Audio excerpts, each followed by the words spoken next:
everybody? It's your girl Mika, and you're watching the Red Cup Podcast, where truth, pop culture, and politics meet.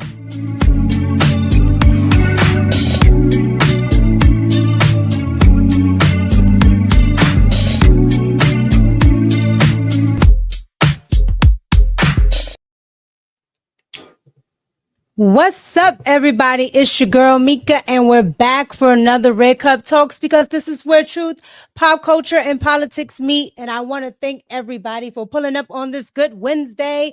It's been a busy Wednesday, but we are here. What's going on, everybody in the chat? How are you guys? What's going on? What's going on? Let me see who's in the chat. Oh, we got Donna, Nick J, Lex. Hey, Lexi. What's going on? What's going on, Frankie? What's going on, Miss Mandy? Okay, Donna, Q-Tar. We got everybody. Sugar Shane, loud and clear. I see you guys. Who else we got? Tyrone, your car. Who else we got in the building early? Okay, we got the Terrible People Podcast. What's going on? I see you. We got the True Patriot. And shout out to Clay Display with the $5 super chat. He was in here early. Okay, 2 hours ago when I posted it. I love it. Thank you so much. Thank you. He said, Clay said, yeah, they're showing off today. Stuck in traffic, shaking my head. Hope all is well. Let it flow. Yeah, because she's sweet. Oh, because she's a sweet senorita. Beautiful lady. Thank you so much. I appreciate it. Thank you. That was nice to start off the show. Oh. What's up, Clay? Thank you so much. What's up, Mr. Renegade? Robert, what's going on? I see you guys in here. Oh my God. Let's go ahead and get to it because it's a lot. All right. Of course, we do got shots. All right. But it's not a lot of them because I want to get into the meat and potatoes of today. So we already know why we're here. Okay. Because Zohran won. Zohran won. I cannot believe. Well, yes, I can. Yes, absolutely, I can. But you know, it sounds better when I say I cannot believe he won. But when I tell you, I wasn't surprised because when I talked to you guys on Monday, I said Zohran and New York City, they're socialists already. All right. And on top of that, the demographics have changed. It's mostly immigrants up there. Okay. You got all those white women who want that man to win. Okay. Those liberal white women, they want them to win. So that's exactly what happened. Okay. That's exactly what happened. Yeah. Rest in peace. Okay. Let him sleep. Let him rest in peace. Because New York. Now, if you guys don't know, I lived up there for about 4 years, right? It was bad then. All right. You had to go outside to change your mind in an apartment. All right. The apartment would be like this way. I swear to goodness. All right. Everything just falls down. You need a kitchen. You just pull it down out the closet. You need a toilet. It just pop up from the floor. Okay. And you just press it back down. It's so small in New York and they'll charge you like $5,000. I can only imagine what they're charging today. Absolutely ridiculous. I would never pay for it. Absolutely, I would never pay for it. All right. But that is where we're at today. All right. So I want to go ahead and get the show started. But thank you guys so much for pulling up. Thank you to Mike That Dude on Cash App. I appreciate you. Thank you so much. Yeah, just a lot going on. So let's go ahead and get into it, you guys. Why is that at the top? All right, so I want to get into the whole plane crash, right? If you guys don't know, there was a plane crash in Louisville, I want to say. And when I saw this, you guys, I thought this was so sad. I saw it yesterday when it popped up, but I wanted to wait to see, you know, what the new developments would be, what the investigation, you know, would find. But when I tell you, it was just absolutely sad. It was absolutely sad. So I want to go ahead and get into that because it was absolutely terrible. So let's go ahead and get into that. All right, you guys, here we go. Now, just to let you know, trigger warning, this is dash cam footage of the UPS plane that crashed. Okay, so this is dash cam footage. I just want to let you know. Here we go.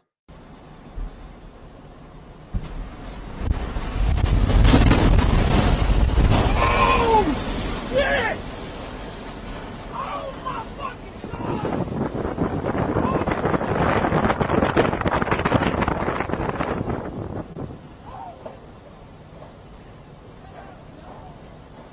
So as you guys can see, someone that I guess worked on that lot saw it. Okay, their dash cam caught it. And this is absolutely amazing because he's not that far away from where that plane hit. This is wild. So I want to go ahead now and get into everything they were saying was the updates from the federal investigators. Okay, so let's go ahead and get into that right now. Here we go.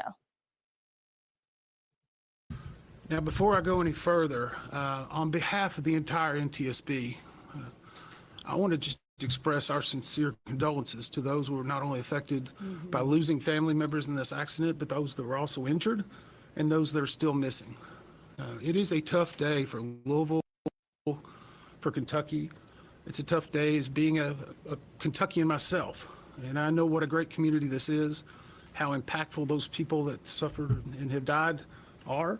And we've seen it all day. We know it is tearing at the community, and we're deeply sorry. And we're here to try to find out not only what happened, but why it happened, and more importantly, how do we prevent it from happening again? So here's some factual information we have at this time. And I'm going to read a few notes to make sure we have it exact. The airplane involved was a McDonnell Douglas II, which was then altered to be an MD-11F. The F stands for freighter. It is now handled by the Boeing Corporation. So whenever you hear that Boeing is a party, it is because of the merger with McDonnell Douglas many years ago. The plane was manufactured in 1991 with the tail number of November 259 UP. The plane was traveling from Louisville, Kentucky to Honolulu, Hawaii. There were 3 souls on board the plane.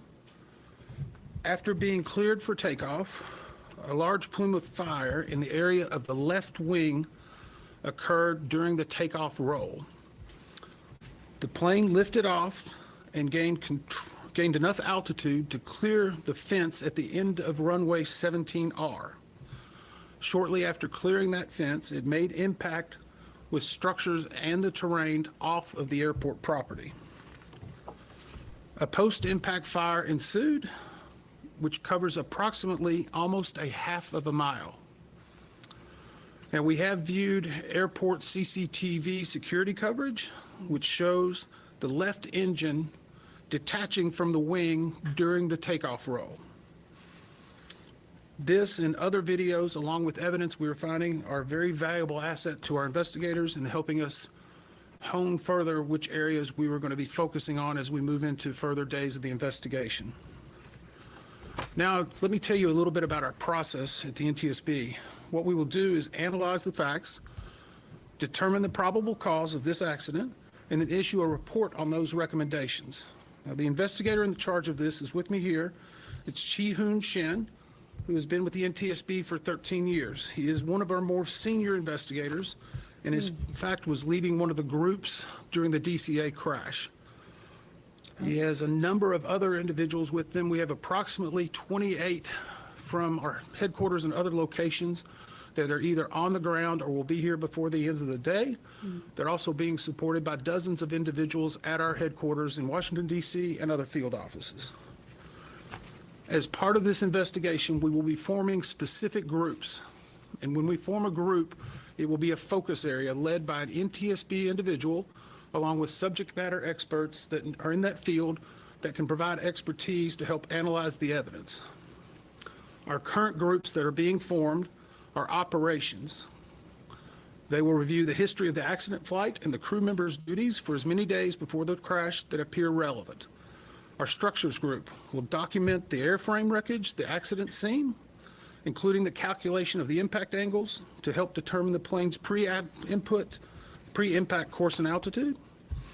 We also have a power plants group. They will work on the examination of the engines and engine accessories. We have a systems group.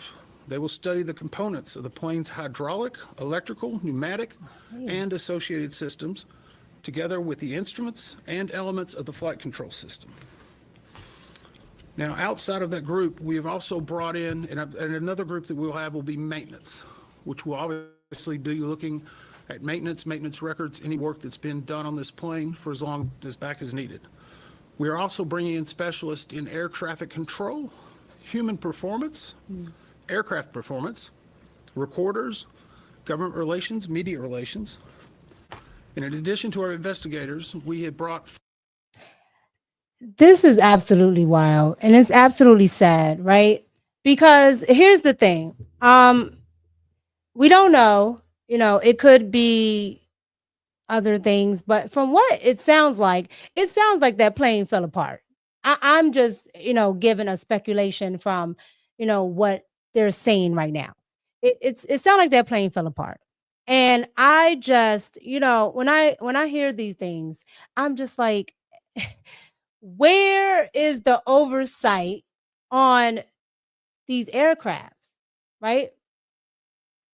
Like, where's the oversight? Because it seems like the plane prices haven't gone down. So I don't understand why you can't hire engineers to actually make sure these planes are functioning correctly, right? And this is, a UPS plane. So I'm trying to figure out, you don't have, all those passengers. So why isn't this being taken seriously? Like, where is the oversight? They got oversight for everything else. Okay. Democrats got oversight for this, that, and the third. We want to watch Donald Trump and this and that, right? Why is there no oversight with transportation? Okay. Where was Pete Buttigieg? Yes, I said Buttigieg. Where was Pete? Because he was in charge, okay? Just like the borders are. Pete was in charge of transportation, and this was a thing then. So I really do hope the new transportation secretary really gets on these airlines. Okay, and even Boeing and the rest of them, because for the life of me, I don't understand what's going on with these planes. It's something new every day. And a lot of these planes, they're not grounded for long. They're back and forth, back and forth, back and forth. So, yeah, that's a sad case. So rest in peace to them. Oh, you guys, that's wild. All right. So now I want to get into something a little more on the light side, but still very annoying. You guys remember on Monday, I told you about the so-called trans woman that went inside the gym, okay, Go's Gym in LA.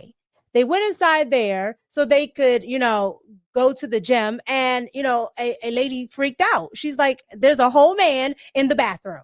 All right. There's a whole man in the bathroom, and I want him out. And then she got kicked out. So I played, her reaction because it was recorded. People were recording her yelling and screaming. And then I played what she posted afterwards, about not wanting to be in the bathroom with a man.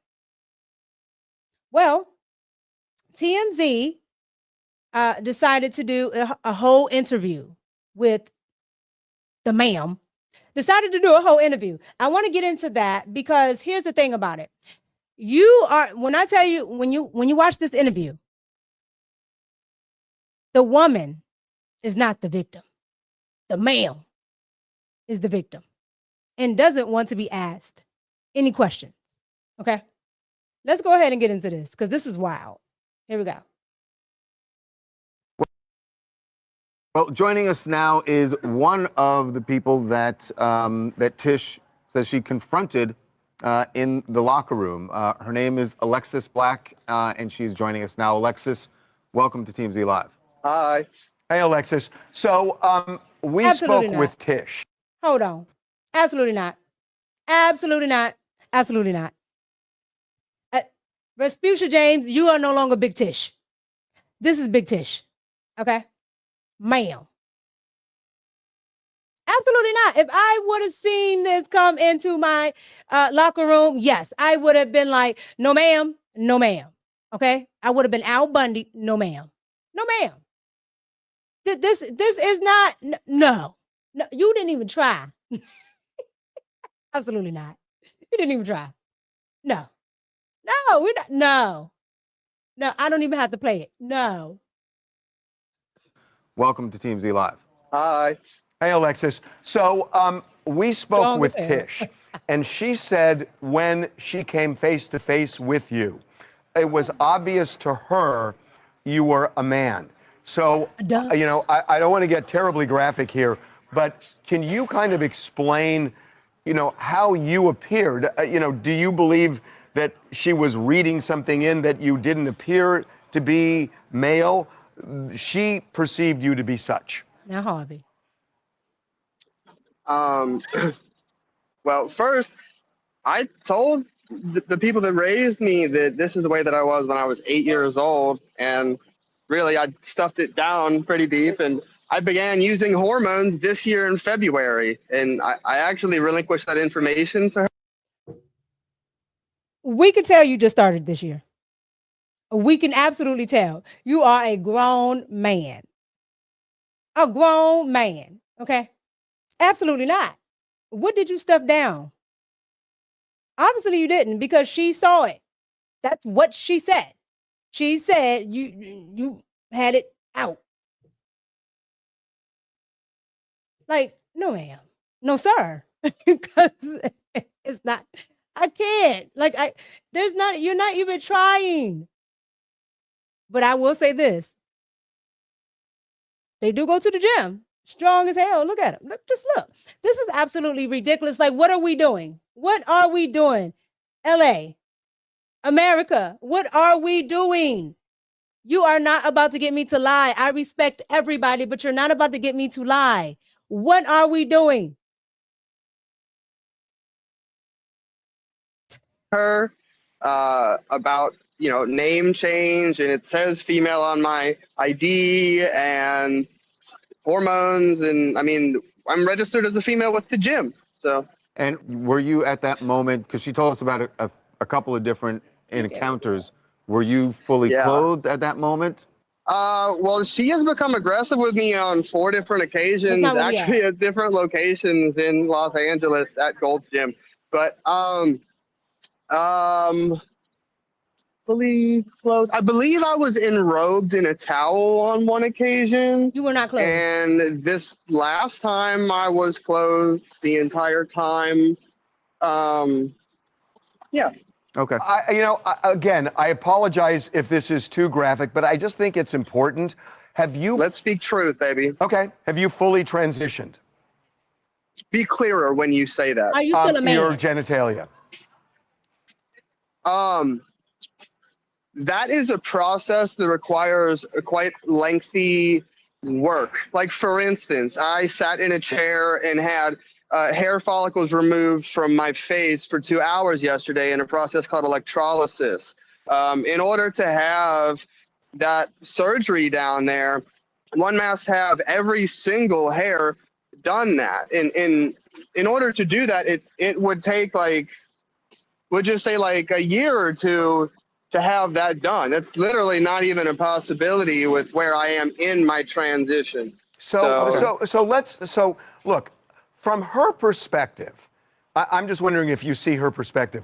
She's saying that she's looking at you, say, in a towel, and you still have male genitalia, and you know, you may be transitioning, but could you understand her being uncomfortable? Well, I certainly do not understand it, but I do get the notion of the fear mongering that she's perpetuating. Absolutely not, sir. Now, see, now I was calling you ma'am, but now we got to take it there. See, because now you're getting into a territory where you don't respect women. Okay, actual women, or let's do it this way, people with XX chromosomes. Okay, because we have to break it down to damn near a molecular level with these people. All right, here's the thing: you can respect all people. Okay, but you are not respecting women at all. If anything, I keep telling you, this is where the misogyny is, because absolutely not will you go into a gym full of women looking like that. Okay, you're strong, you're muscular. I just would have thought you just like to wear lipstick. Okay, you had on a halter top. Maybe you were playing football. I don't know. However, there's nothing about you that says woman. And then you whip it out. I'm really going to think there's something wrong here. Okay. And then you just told everybody, in the world that there's still follicles there. So you know what that looks like on a man. Sir, absolutely not. You understand that you look like a fully grown male. Nobody would think twice. Okay, you're not fooling anybody. Everybody can guess. So I don't understand why the gym allowed you in that space anyway. Okay, they should have had you use the family bathroom. Okay, or use the employee bathroom. That singular bathroom. Yeah, that one. Or just go in with the men. I mean, it is LA. They will understand. I don't understand. Like, this is absolute nonsense. And we have to sit here and tiptoe around in this whole interview. You look at him. Look at TMZ.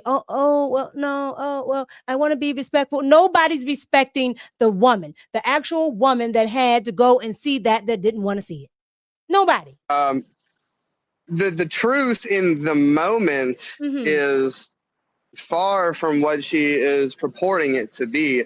Literally every time that she's done that, I've had women in the locker room comforting me because of how aggressive she was towards me. So she was saying, why don't they have a third bathroom? Especially the gym you're talking about at the Beverly Center.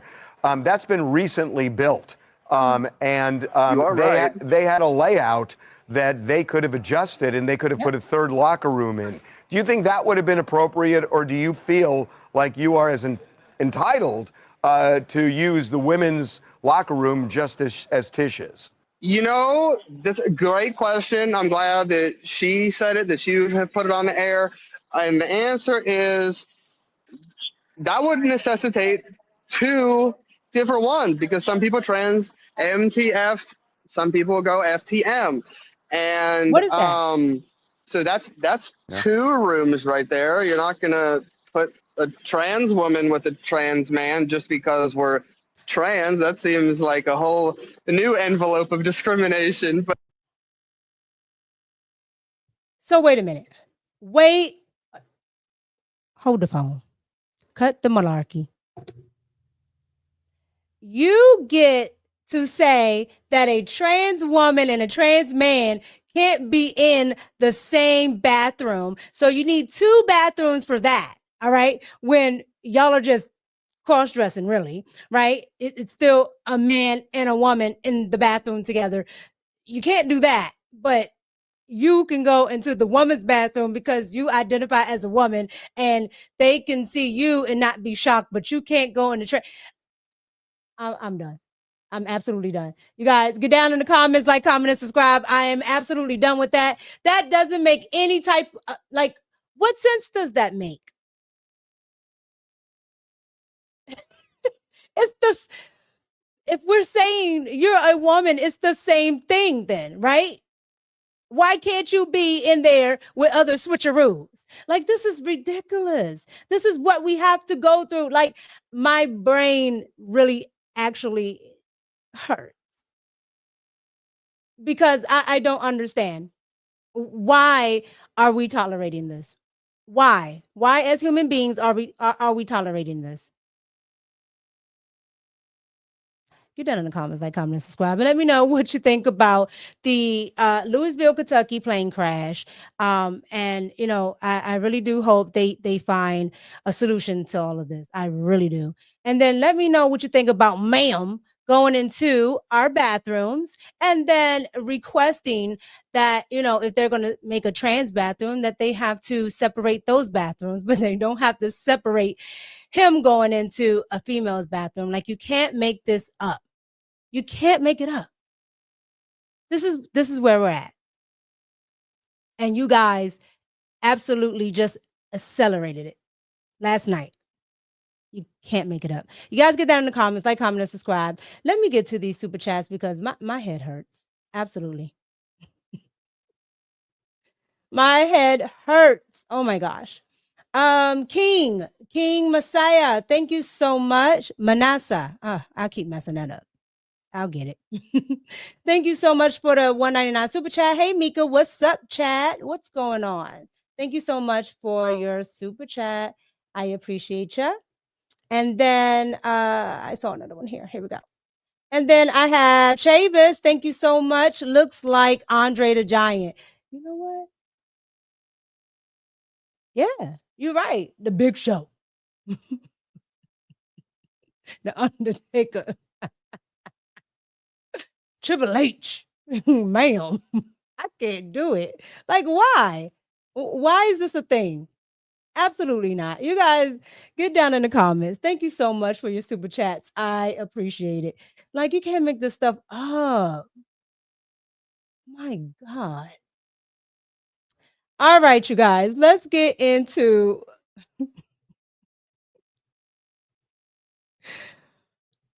these elections, man. I'm so y'all gotta stop. That's y'all. Y'all gotta stop. We're gonna be nice. Absolutely bullheaded reasoning. All right, you guys, let's get into this election stuff, okay? Oh my gosh. Let's get into Prop 50. Prop 50, okay? Now, if you guys don't know what Prop 50 is, it is a proposal that was on the ballot yesterday in California, okay? And essentially, it's put on there by Gavin Newscum and the rest of the Democrats, okay? And it's put on there to suggest that they need to fight back. You know how Gavin Newsom do. They need to fight back in order to win against the Republicans in 2026. Okay. And they're talking about the midterms and they're talking about redistricting. Now, I don't know what they would be redistricting because California is a very, very, very blue state. Okay. It just is. So when you think about it, it's just like, who are you redistricting for and what are you redistricting for? But neither here nor there, they're going to do it. Now, they say it's, against fighting back against Texas, but Texas has a totally different landscape than California. California is all Democrats. I think it's like 4 seats that aren't. It's just like Maryland. And Maryland's probably actually a little worse because Maryland has 1 seat that is Republican out of 8. So do with that as you will. However, I want to go ahead and get into this because California actually got this passed.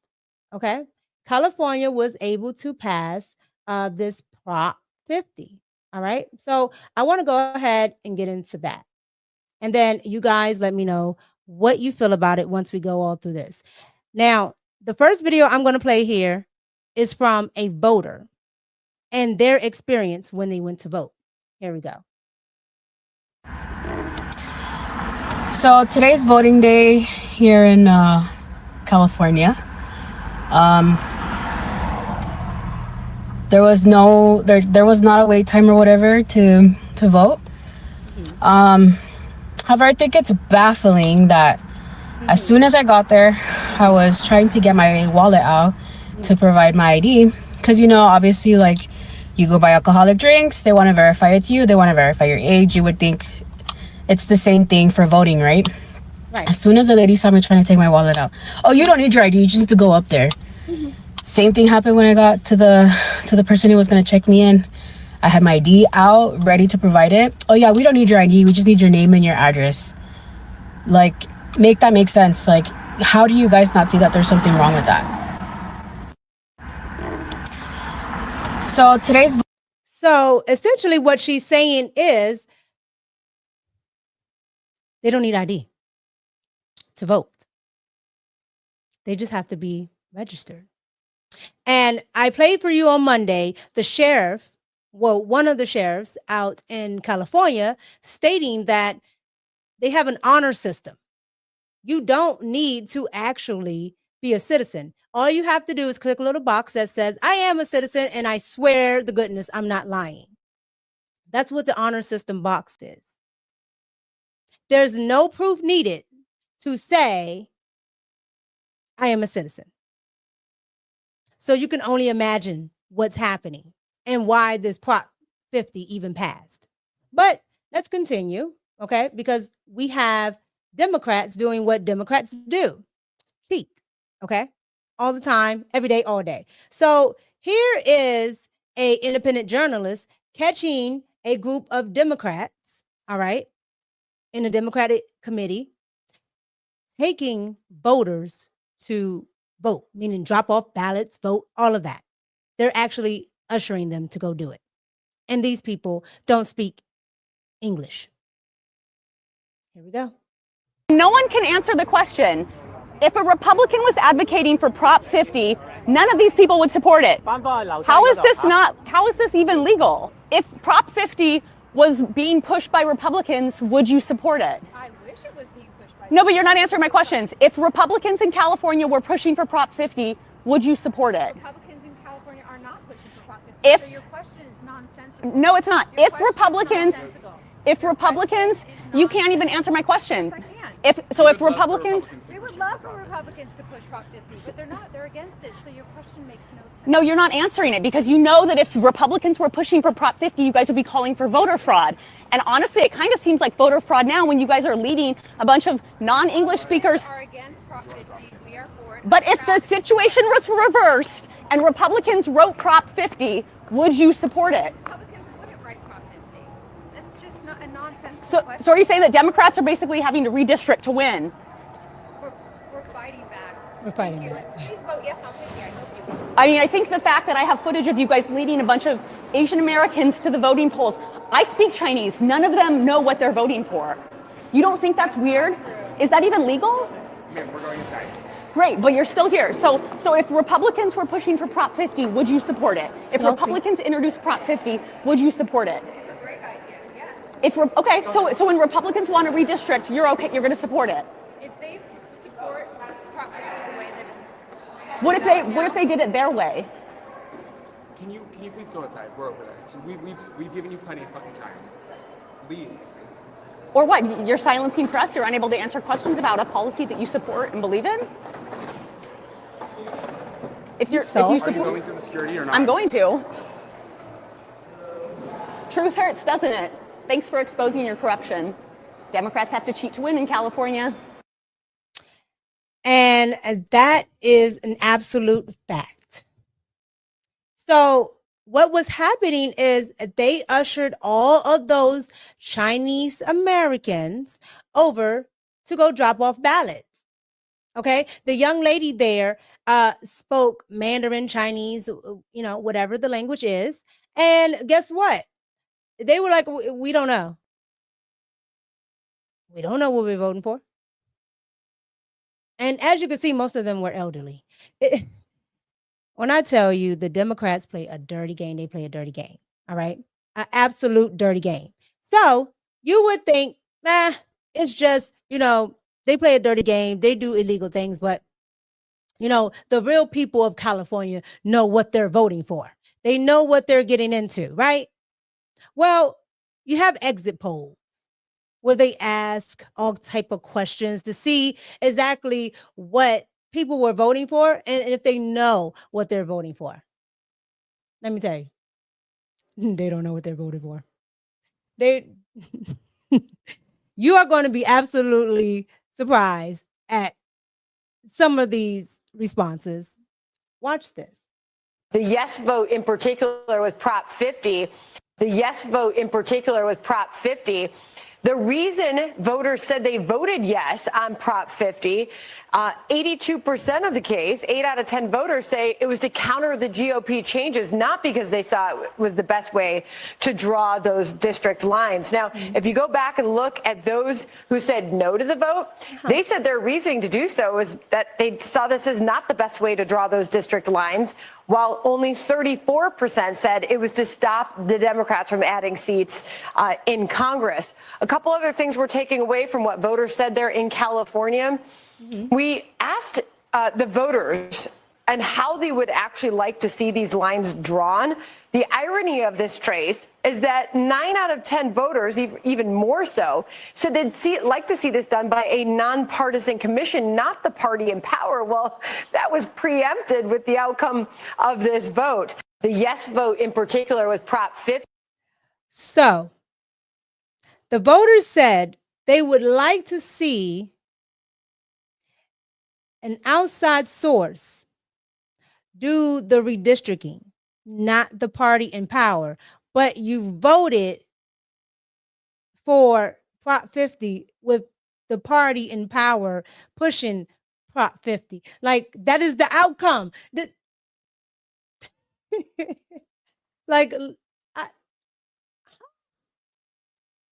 doesn't make any sense. Like, for the life of me, honestly and truly, like, we clown, we joke, but this is actually disturbing. Okay.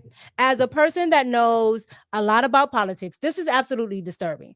And it's disturbing because it tells me that most of them, and the poll actually told it, but it tells me that most voted for this because they were told to. They were told that they needed this, that this was, a way to save democracy, even though we live in a constitutional republic, but, and they live in the Republic of California. But this is the way to save democracy and fight back against Donald Trump. That's what they were told. Okay. That's why California was able to pass this last night. Okay, this was a part of the Democratic sweep, as they like to call it. This was a part of it. All right. Prop 50. When most don't like that a party in power can kind of go ahead and redraw lines to benefit them. But you voted for it. Liberals, you can't make it up. Okay. The TDS and bald-headed reasoning runs so high. You can't help yourselves. This is going to come back to bite you. And you're going to keep running to red states, messing those up. Okay. Y'all down there. That's why they got to do all the gerrymandering in Texas now. Because you're down there with your illegals just messing Texas up. You're running to other red states. You're going to mess those up too. Goodness grief. Now, last but not least, let's get into Gavin Newsom. Okay, let's get into Newscum. Let's get into what he had to say about all of this. And of course, let's get into what he had to say about none other than Donald Trump, because they just Trump all day. Here we go. January 6th, that day of love, where he tried to light democracy on fire. He tried to wreck this country, and he called in to the Secretary of State in Georgia, calling up for 11, 12,000 votes, just like he called Greg Abbott, saying he's entitled to those 5 seats. He said this election was rigged, and he's moving to look for criminal prosecution and investigations at the Department of Justice. He is not screwing around. So tonight, I'm proud, but I'm very mindful and sober of the moment we are living in. Donald Trump does not believe in fair and free elections, period and full stop. This is not complicated, and it's self-evident to anyone paying attention.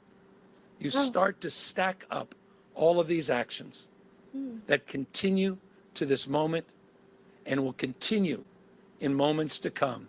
If you think I'm exaggerating, you are. Consider his announcement just a few weeks ago to send rapid response teams all across the United States, in all 50 states, tens of thousands of members of the military prepared for urban deployment. A preview of things to come. But back to this state. Our state of mind was resolute. Our state of mind was resolved to stand firm and to stand tall, to not be intimidated, to not be humiliated, to not fall prey to cynicism, to not fall prey to fear and the anxiety of someone that believes in only one thing, shock and awe, to intimidate and exhaust us.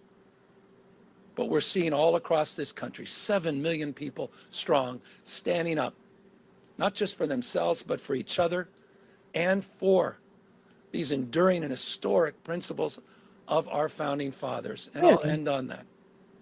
Next year is the 250th anniversary of the best of Roman Republic, the best of Greek democracy. This fundamental notion of a system of checks and balances, of popular sovereignty, the rule of law. Mr. President, the rule of law, not the rule of dawn. That man is an absolute idiot. Okay. First of all, he said Roman Republic, then he said Roman democracy. When Rome was a republic, it was thriving. When Rome was a democracy, it failed. Okay. Which is the reason why we're not a democracy. However, the Democrats are hell-bent on trying to push that forward. You have things like Agenda 2030, okay, which is the reason why they haven't given those people in the Palisades back their land. They haven't given that at all. So I don't understand what in the world Gavin Newscum is talking about, okay? They haven't done that. They haven't given those people that they stole that money from that was supposed to go to the fund for the fires. They haven't given those people that money. They're just, permitting them to death, okay? None of them have been able to break ground. All right, when Donald Trump was on their necks, they were saying, okay, we're going to make things fast. We're going to do things speedy. We're going to get rid of the red tape. Here it is almost next year. And none of those people have gotten back into their homes. And now they're talking about they're going to make affordable housing. For who? The people that own their homes? No, absolutely not. Okay. And this is because they already had an agenda. And that's Agenda 2030. They want to keep talking to you about Project 2025, but they don't talk to you about Agenda 2030 because you will own nothing and you will like it. Okay? Mamdani is the kickoff. Okay? If you guys ever been in the contract business, you have a kickoff. Mamdani is the kickoff to Agenda 2030. Okay? Because you are about to own nothing and you will like it. Absolutely. And that's what old Gavin Newscum is talking about. So you guys get down in the comments and let me know what you think about LA. Okay. This is the first part of elections here. Okay. I wanted to start with LA because LA, is just a ball of confusion. All right.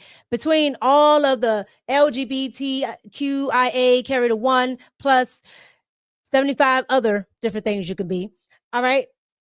With all that stuff on top of, not representing the people because you gerrymandered to death. Then the people that are there that have been devastated by the fires, not getting anything. Then the homelessness, then the vets, then it's just one thing after the other in California. Like you can't make this stuff up. You can't make it up. So you guys get down in the comments and let me know what you think about that. Now, before we move on to our next Democratic hellhole of devastation, I want to read the super chats, okay? Thank you guys so much for super chatting. I do appreciate it. Let me see here. We have Chavez with the $2 super chat. Cali So Blue. What? Cali So Blue. That it's Cali So Blue. That is sea walking. To Kendrick. No, it's not.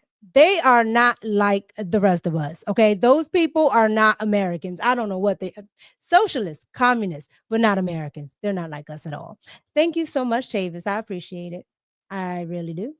Thank you, thank you, thank you. Let's see here. Who we got? Why is it not coming up? Here we go. All right. Eric Watson, thank you so much, love, with the 999 super chat. You want to add another 9? Thank you so much. It's far too easy to brainwash Americans to promote any political agendas. It's sad. Love you, Meek. Thank you. Aw. I appreciate it. I appreciate it. Thank you, love. Oh. Oh. Lex. Hey, Lex. With the $4.99 super chat. Hey, love. Americans get what? Americans get prayer. Illegals get money and housing. Much love, Mika. Thank you, love. I appreciate you. I appreciate it. Yeah, we don't get anything. They don't like us. What? I get too many extra 9s anyway. Thank you guys so much for the super chats. All right. I think I got one more here. Dems created voter fraud in New Jersey. That's why Mickey you're getting ahead of me, but yes. Thank you so much, Jada Legend. I appreciated the $5 super chat. Thank you so much. Absolutely. You're absolutely correct. So we're getting ready to talk about some of that. All right. Let's see here. What state we're gonna get into? Let's go ahead and get into let's get into Jersey. We can go ahead and get into Jersey. All right, let's go ahead and get into Jersey. Well, let's go to Virginia first, because that'll be real quick. Let's go to Virginia. Okay. All right. I'll sum this up for you before we even see it. Virginia, okay. As much as I love Winsome Earl Sears, Virginia. There was no va-boom, va-boom, va-boom. You know the voters are dumb. Okay, let's just call it what it is. The voters are dumb. They like sparkle, spaz, pizzazz. They like you telling them stuff. They like you bringing out people. You know, they like all the Megan Thee Stallions and the Cardi B's. They like all of that stuff, okay? They like Beyonce coming out there for 4 minutes and saying run, spot, run. They like these things. And the Republican campaign didn't do anything. All right. Now, the Republicans are in charge right now in Virginia, and they're doing a great job. Virginia's budget is balanced, okay? Way better than it's ever been. But they were boring, okay? And they don't like Trump. So you add all those things in together, and you get what you got. A white liberal woman who allowed people to hold up signs saying Black people can't drink from fountains because you don't like trans people. Okay. They allow people to say, you know, they rather unalive people's kids. And they mean it. Okay. They allow people to do that because they don't like Trump. The TDS runs deep, and they frankly don't like conservatives. And they rather be broke and taxed to death than vote for a Republican. And it's absolutely sad. Here we go. Here's Virginia. 5:16 is the time right now. We're coming off a historic election night in Virginia with big wins for Democrats. Abigail Spanberger is projected to be Virginia's first female governor ever. Ghazala Hashmi is projected to be the new lieutenant governor and the first Muslim woman elected to statewide office in U.S. history. And in the race that we've been closely watching, filled with a lot of controversy, the AP says that Jay Jones has defeated Jason Miyares to become Virginia's. So you have Abigail, okay, who allowed people to say racist things and who didn't stand up against the Jay Jones clown. Then you have the lieutenant governor, who is a Muslim woman, okay, and that's a first. Then you have, you know, the child unaliver over here at the end, Jay Jones. This was the Democratic ticket. Okay. Whether speculation, whether rumors, whether things were true, all of that shrouded around these people, and they still pick these people. That ought to tell you about American voters. Next Attorney General and the first black person to hold that position. That blue wave continued into the House of Delegates, with Democrats now in control in that situation as well. Our Jess Arnold joins us now with a closer look at what this new power map means. Good morning to you, Jess. Good morning. Yeah, well, I want to walk you through what we were looking at going into this election. Over here on the Democrat side, they had 51 seats compared to Republicans 48. There were. I am not ready for the shahada. Okay, I don't do Sharia either. Did I say it right? Was one vacant, so it was a much slimmer majority here. As you can see, at least 10 more seats here that the Democrats have taken. They've taken all of Northern Virginia's. They flipped 2 seats. So that's where I want to head now to show you specifically those races, pulling up the races right here. So here we have in District 22, we have Guzman overtook Lovejoy. 54% of the votes. It was a much slimmer majority in the last election when we had Lovejoy take it. And as I scroll down here to another race that was hotly contested and ended up being flipped, this is McAuliffe versus Higgins. Democrat McAuliffe took it just narrowly, 50.7% of the votes. Higgins had won. That's the Republican candidate here by a larger majority in the last election. And this does have larger ramifications, of course, with Democrats now, securely in power here with redistricting. Now, the House approved that state constitutional amendment just last week. There are many more steps in the process, but this really does clear the path with much more of a majority. They have another vote that's going to be coming up in January. Then Virginia voters get to decide about 90 days later. All that has to happen, though, before the June primary. Wisdom. So there you have it. Virginia, you've gone and effed yourselves, okay? And this is because you decided to vote all of these Democrats in, okay? You guys just went all the way down the ballot. I don't understand it, but guess what's going to happen, okay? Those property taxes that you guys don't like paying, they're going up. Okay. That property tax that you have to pay on your car, it's going up. All right. I feel sorry for people that live in Virginia, just like I feel sorry for myself living in Maryland. All right. This is what's happening with these Democrats. And it's all because you guys don't like Donald Trump. Nobody can tell me why they're voting for Democrats other than they're fighting against Trump. But you guys are not looking at any of the policies. I haven't heard one Democratic policy yet. It's always against Donald Trump. It's always against a policy of Donald Trump's. But you're actually not giving the actual policy that you will be laying out to counter that. Because you could tell me that you're fighting against Donald Trump, but what are you suggesting to put in his place? And they never tell you. And you guys keep falling for it. So you get what you get. You absolutely get what you get. Virginia. Yeah. All right. So now let's move on because Virginia. Let's move on to New Jersey. Okay. Another basket case state. All right. Because for the life of me in New Jersey, you guys are taxed to like oblivion. All right. You guys are taxed like you're taxed out of this world. But yet you keep voting for these people. You keep on voting for them. So again, you get what you get.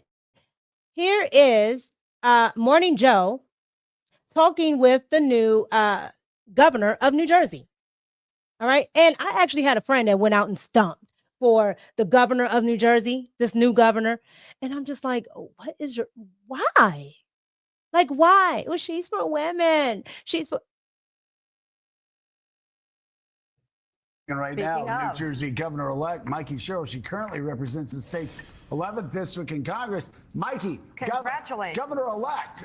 We just heard from Simone something that we heard, everybody heard in Washington, everybody heard in New York, which was Your campaign wasn't connecting. You didn't have people on the ground. You were coming up short. You were going, this race is too close. It shouldn't be this close. Even last night, I was watching people say, oh, people are worried about Jersey City, da, da, da.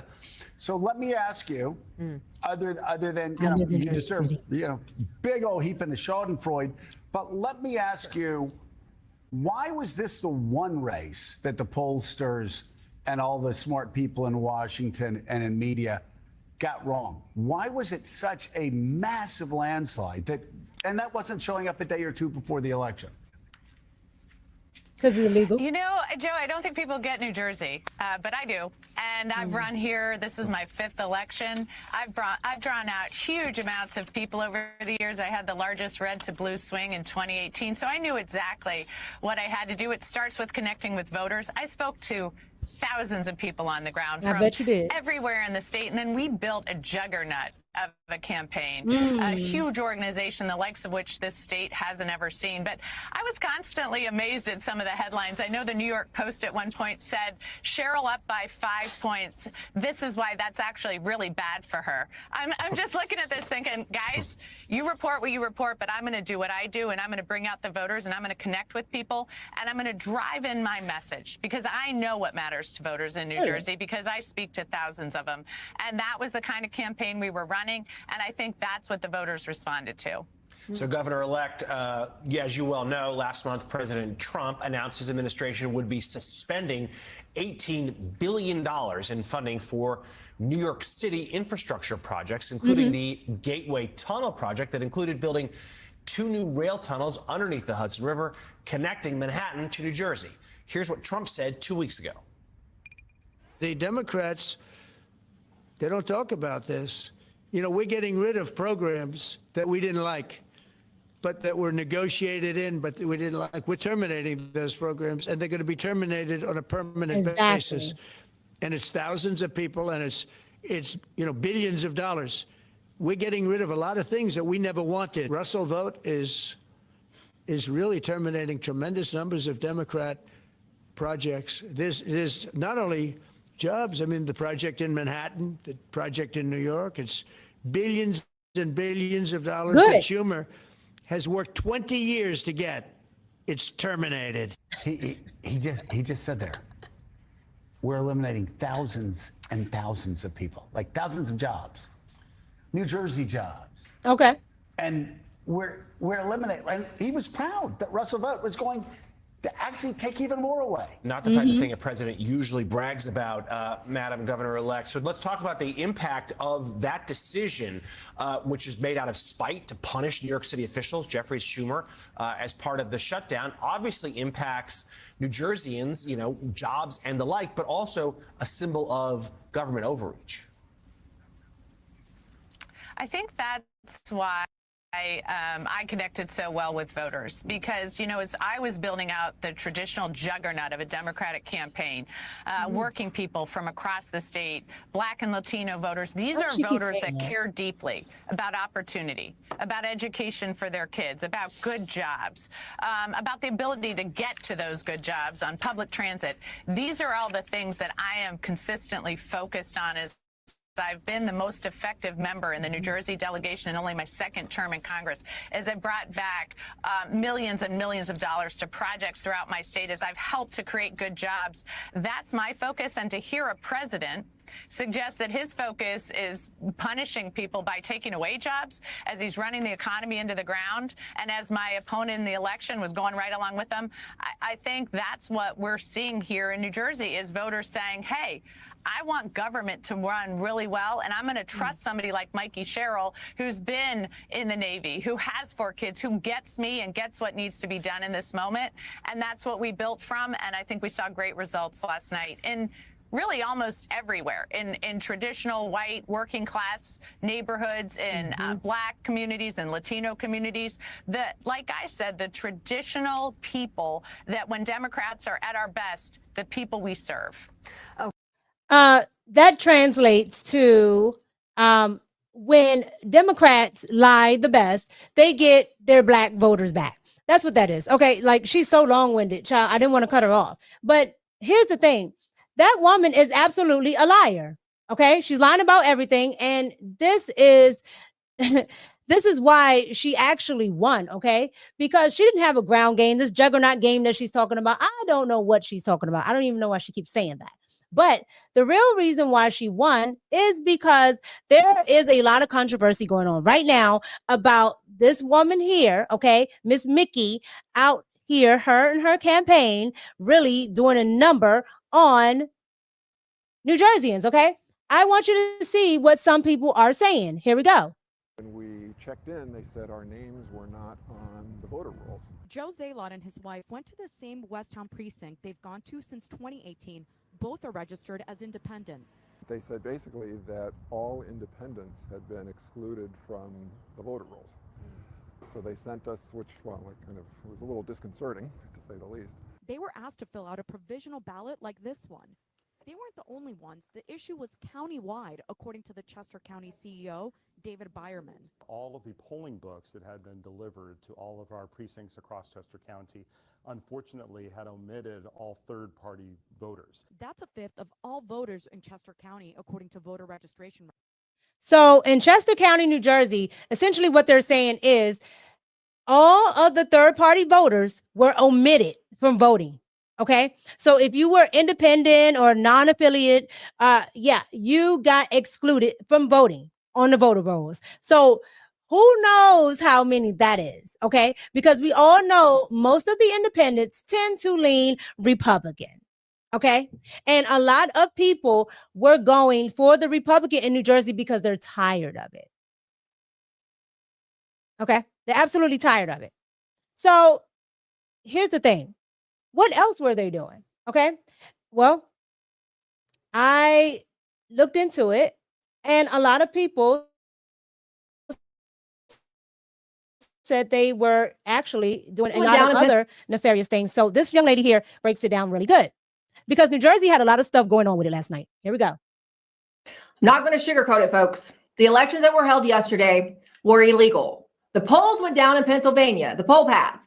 The voting machines stopped working in Ohio and in New Jersey in one county, and bomb threats were called into districts also in New Jersey. That means that Republican voters were blocked from voting. That means that Americans were disenfranchised, to use one of the Democrats' favorite words. Where are the federal officials? Why is America's entire election system allowed to continue as a fraud committed against the American people?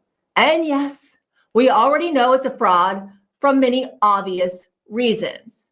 You know this because Jason Miyares had a significant polling lead just 24 hours before the election yesterday, and it disappeared in a fraud curve that we're all familiar with because we saw it before in 2020. It was so bad even that mail-in ballot master Scott Pressler had to warn everyone that the machines went down in red districts. Of course, they were red in the state of New Jersey. You know it's bad, folks, when even Scott Pressler notices the fraud. Now, Milo pointed out on Twitter X that Scott Pressler does not actually deliver victories, but mostly excuses. So true. There's no evidence that Pressler or Turning Point Action really deliver GOP victories. Why? Well, because the push for early voting is just another scam. Early voting is part of the problem. You cannot early vote your way out of rigged elections. The people who told you that early voting worked were not election security experts. They were scammers who like to take selfies, and lots of them. And a lot of the money they made from gullible GOP donors was paid out to MAGA influencers to be their cheerleaders for their scam. While the neocons like Mark Levin and Josh Hammer and Ben Shapiro spent the last few weeks telling you that Tucker Carlson was the biggest problem in American politics, the GOP got wiped out in Virginia and Pennsylvania and New Jersey by the rigged voting machines. And that is an absolute fact. That is an absolute fact. There is absolutely no way. And this is the reason why they started pulling out the big guns. You know, they pulled out Barry. Barry was going here, there, and everywhere, right? Okay. The only one I might, maybe, kind of believe is Virginia. Okay. But New Jersey, I don't believe at all. I absolutely don't believe it. Okay. California, I definitely don't believe it. But those elections, all of them have something similar involved. Okay. Now, during the presidential elections, they couldn't do all of this stuff because Trump had a whole ground game. He had people down there watching the polls. They couldn't do all this fraudulent stuff. All right. But these are off elections. Nobody's getting up that money to actually go down there and watch what these people are doing. Nobody's going to raise that much money to have that good enough a ground game to have all of these types of poll watchers. And they know it because it's an off election. They know it. And so they did what they normally do. Cheat. Okay. You can't make it up. Anytime the Democrats aren't being watched, they cheat. Okay. They're like oh my gosh. It's just absolutely sad. Okay. But that was New Jersey. And that was Virginia. So you guys get down in the comments and let me know what you think about Virginia and what you think about New Jersey and all their cheating scandals. Okay. Because it's all literally coming out. And more will come out, I'm sure. But those were the winners. And of course, you see why Abigail won in Virginia. And you see why Mickey won in New Jersey. Okay? Cheat and more cheat. But for the people that did vote for them, it's just absolutely ridiculous. Like, why would you vote for these people? So problematic. However, get down in the comments and let me know what you think about that. Okay, now we move on to the biggest part. But before we do that, let me read these last super chats before I move on to that. Okay, give me 1 second. Because, oh, you gotta love it. You gotta love it. You gotta love it. StreamYard is just doing the most today. Okay, here we go. All right, Jada Legend, DCVA, but them socialists are bringing down NYC. Yes, but you want to know something? DC is full of socialists, and so is Virginia. Okay, Virginia is a Commonwealth, but it's pretty much on its way to being like the rest of them. And it's absolutely sad. This area is done. Thank you so much, Jay. I appreciate you. Thank you. Let's see here. Lex, okay, with the 199 super chat, the cause and effect to destruction. Rest in peace, Virginia. I ain't sleeping. Let them rest in peace. Yep. Chavis, they would vote for Satan if he ran against Trump. Absolutely. That's what they're doing. The voting for lesser of two evils, they're just voting for one evil. Right? Like anybody that just doesn't like Trump, you can't make it up. Thank you so much, Chavis. Taurus the Prince, thank you so much. At this point, all Democrats need to be hooked up to a lie detector test. Where the hell is Ace Smarts to call these people retard? Yeah, we know. We know. I try not to say that word on YouTube. Yes, you're absolutely correct. Because that's what they are. But here's the thing. They know what they're doing. Okay? These people know exactly what they're doing.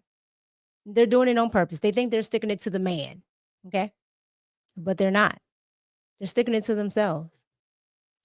Thank you so much, Taurus Prince. I appreciate your chat.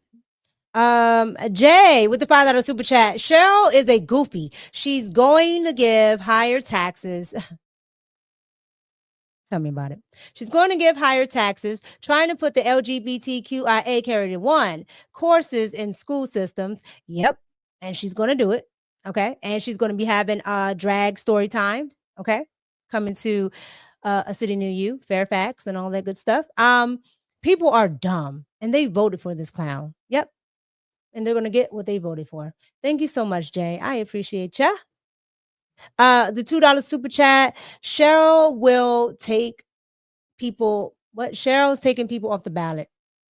We don't look, the Democrats are doing everything. They're doing everything, just trash. Thank you so much for the $2 super chat, Jay. I appreciate you. Thank you so much for supporting today. And then Lex, Mika, you are snapping. Dem sell dreams and voters buy nightmares. Yeah, that's exactly you're exactly right. That's exactly what they're doing. And unfortunately, you know, people like myself and you guys, we get caught up in the middle. We get caught up in the middle of all of this because these people don't actually know policies. They don't know anything about public policy. They don't know civics. They don't know how the Senate works, okay? Because they keep blaming the Republicans. They don't know any of this. And it's just sad. And you would think that their hate would make them go look it up. You know, let me see what this is actually about. No, no, no. They don't read. And the exit polls told you so. Thank you so much, Lex. I appreciate you. Thank you so much for supporting the platform today. Thank you, love. Chris Cunningham, what's going on? $9.99 super chat. Thank you. These liberals are diabolical. It's clear as day that they are mad, okay, and that they don't have control of all three branches. Correct. This is their play to get control again. Yes, it's absolutely their play. That's why they let everybody starve, quote unquote, starve. That's why they let them starve, you know, hoping that you would hurt enough to actually do what you did last night, right? And they'll find something else to, you know, to come up with again, to do the same playbook in hopes that you'll do it again during the midterms, all right? Democrats play a dirty game. Republicans, you know, even the rhinos, they pretty much will put it out there. And you'll just be like, I don't mess with him. But Democrats, they scheme, skimp, all of that. And it's in the fine print. But you're only reading the headline. And Democrats make sure you only read the headlines. Because buried 5 paragraphs down is what they're really about. And unfortunately, they're going to continue it because it works. It works. It absolutely does. So thank you so much, Chris Cunningham, for the $9.99 super chat. This is just sad, honestly. Jada Legend with the $5 super chat. Thank you so much. I voted Republican down the line. I didn't want no parts of Mickey. Oh man. Yes. Now I do vote Republican straight down. But when I vote Republican straight down, I do actually know their policies. Okay. If I have an issue, like a big enough issue with a Republican, I won't vote for that Republican. Okay. And I won't, I'm definitely not voting for the Democrat, but it's rare that I have a huge issue. Like in the state of Maryland, there's really no rhinos here. So I really don't have that issue with Republicans here. The Democrats, the issue I have is everything. Okay. And I want to keep my money in my pocket. So thank you so much, Jay. I appreciate you. Yeah, I'm going to get Ace back on. I love Ace. I need him to slam some of these people.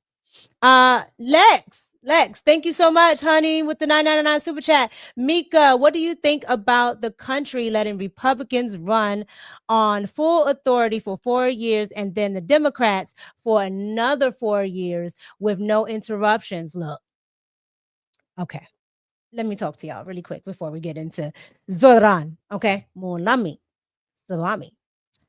Here's what I think, okay? Here are my thoughts. I really do think that they should just go, for lack of a better word, in terms, balls to the wall. Okay. They should just go wild.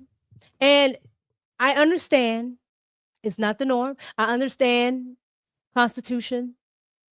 As long as it's not breaking the Constitution, whatever you can do, do it. And here's why I say that.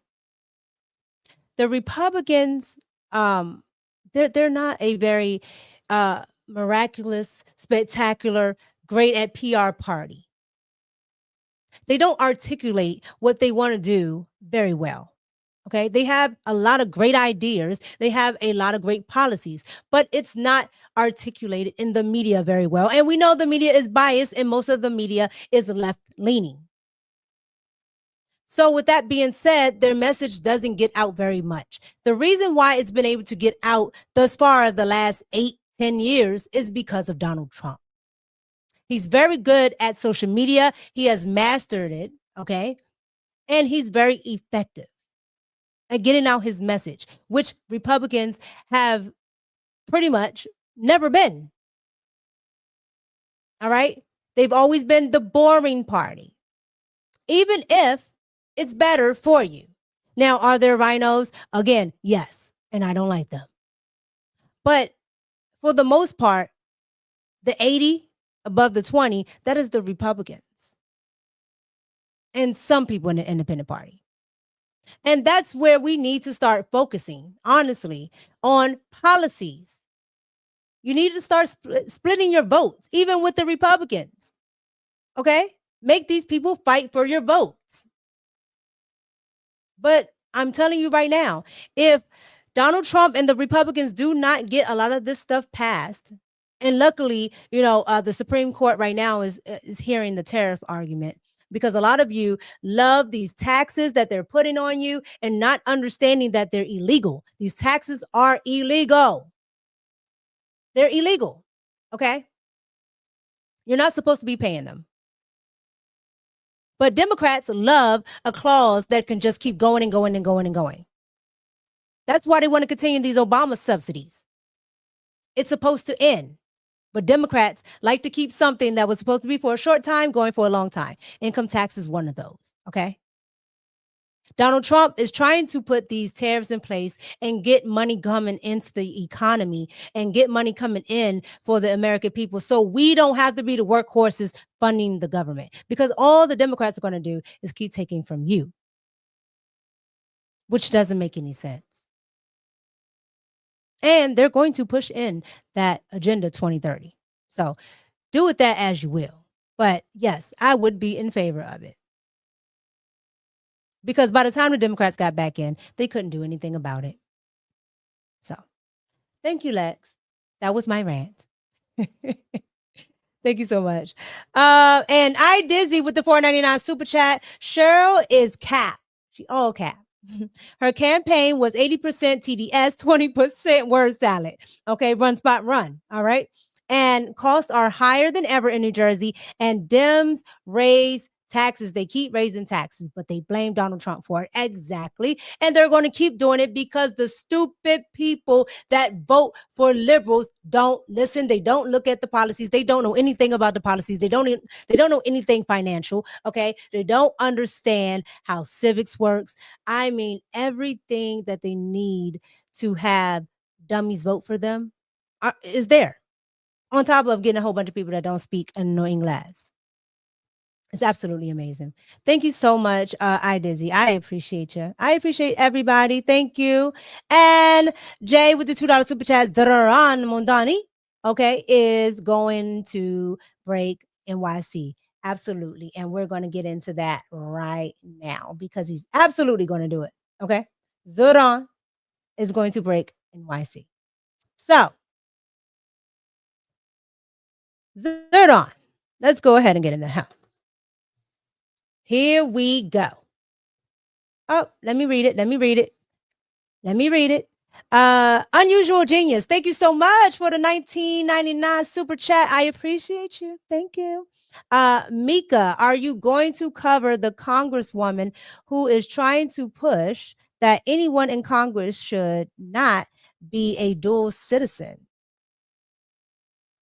Or did you cover that? I did not. But you know what? I can cover that in the video. Let's see here. Dual citizen. Congress.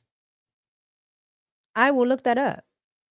Thank you for your super chat. I will look that up and do a video for you. Absolutely.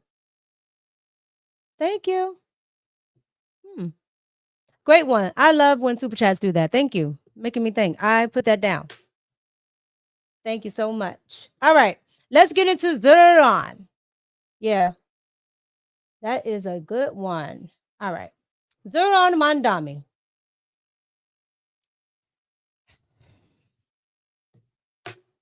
They keep saying that it's going to be against us, right? Against conservatives or against independents. This is a civil war with the Democrats, okay? Your average, everyday, regular, old school Democrat is done. These are the progressives. The progressives are socialists, communists, and any is you could think about. I don't know why they, don't realize this, but nothing is for free. And when I tell you, you are going to be scraping and scrapping in New York City, and New York is just the first of more to come. You guys don't know what you just did. You absolutely don't know what you just did. But we're going to get into it. Let's go ahead and get into the news talking about Mr. Zohran. Okay, let's start there. Here we go. Carrie Lake, welcome. I'm still smarting that you're not the governor of Arizona. Excuse me. I'm so sorry. Listen, your thoughts about what happened tonight and what's happening in America. Well, and having run a couple of big elections and campaigns myself, I understand what it's like to be a candidate and the effort that goes into this. And I predict that you're going to hear from Mamdani. I know you're waiting for his speech. It'll come at the top of the hour when the 11 o'clock news begins. This is, I agree with Senator Santorum. This is not a loss for MAGA. There really weren't any MAGA candidates on the ballot. This is a loss for what used to be the Democrat Party, any semblance of a moderate Democrat. That is now gone. We've seen ushering in of socialism and communism and radicalism, and that's what they're going to get in New York. But you have to respect those two young gentlemen that we just heard in that clip from your reporter on the street. This is a young generation that's looking at the choices in New York. They see a guy wearing a beret who's of a different generation and really never made the waves and never connected with the young generation. They see Cuomo, who was responsible for locking them in their apartments, masking them up, job loss, all those different problems he had with women staffers and women. And they're looking at who do we vote for? And they see a young guy on the ballot who's actually talking about the issues that the young people are facing. They can't afford food. The jobs aren't paying enough. There aren't enough jobs. I mean, he's talking about issues that affect the young voter. And obviously, we all disagree with his solutions. They're going to create more problems. Absolutely. But this is a young generation that has been brainwashed and indoctrinated for so long, and they were given no choices. And their only choice they felt they had was this radical who's going to be now the mayor of New York. And it's a shame that none of these Republicans invited President Trump to come speak. Remember, President Trump sold out Madison Square Garden. He's actually helping to bring back the economy, and it's unfortunate. Not a loss for MAGA. Nobody expected Republicans to really win in these blue areas. It is a huge loss, I agree, for Chuck Schumer and the old guard of the Democrat Party. I predict two things. I predict what's left of the moderate Democrats will be switching over and becoming Republicans, and I predict there's going to be a mass exodus in New York of the taxpayers, of businesses and companies who don't want to be taxed to death and destroyed by these policies. And she was 100% spot on.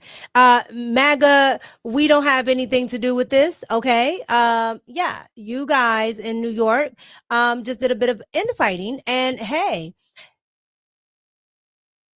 you're going to regret it. Okay, MAGA is going to sit back and watch New York do what it does and watch the Democrats do what they do, eat themselves. Okay, the left has imploded, and Zohran and the rest of the crew of the progressives are going to take over. Okay, the millennials, they're taking over from the old guard, and they're even more to the left. So, as she said, that's what he said in his speech. So we're going to watch some of his speech. Okay. I want to get into this first part of Zohran Mamdani Swami's speech. Here we go. We have toppled a political dynasty. We sure did.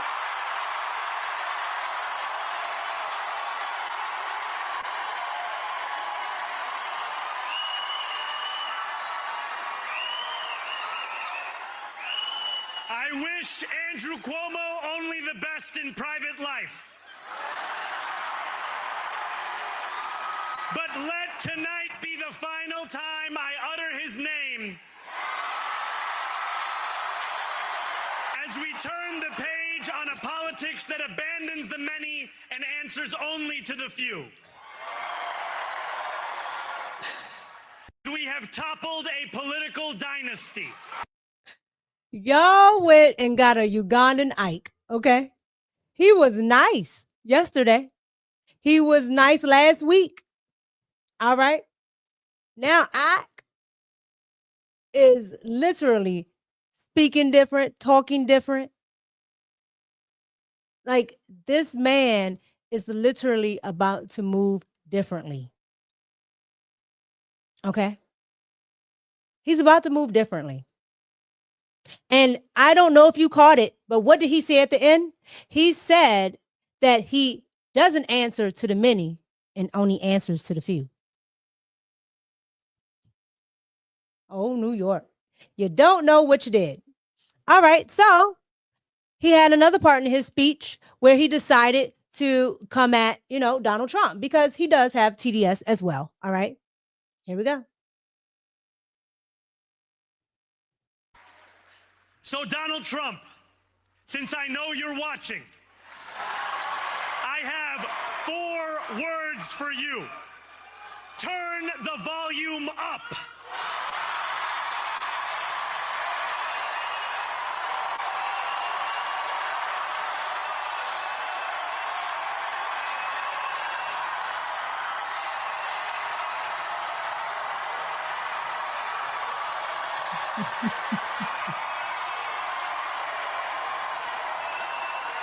We will hold bad landlords to account because the Donald Trumps of our city have grown far too comfortable taking advantage of their tenants.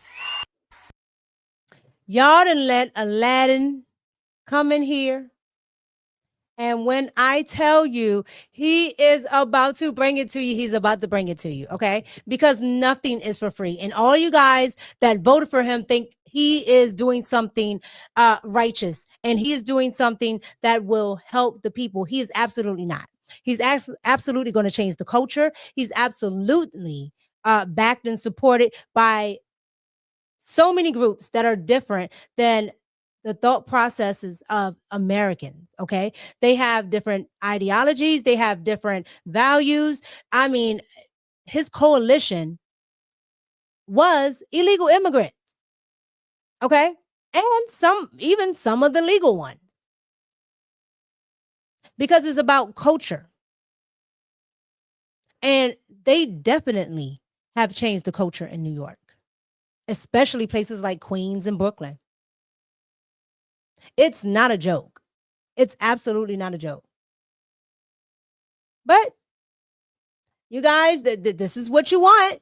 This is what you want. You grapple about things that you actually could come together on. Americans, black and white, have more in common than you have apart. Now you got the Ugandan Aladdin coming over here, and he is going to show you exactly what culture does and how they can help each other. Because make no mistake about it, the fact that he has a coalition of immigrants, a coalition of Muslim immigrants, a coalition of people from certain parts of the world where he is attached to culturally, Africa, Arab, India, like all of that. He has that. And he has it in New York.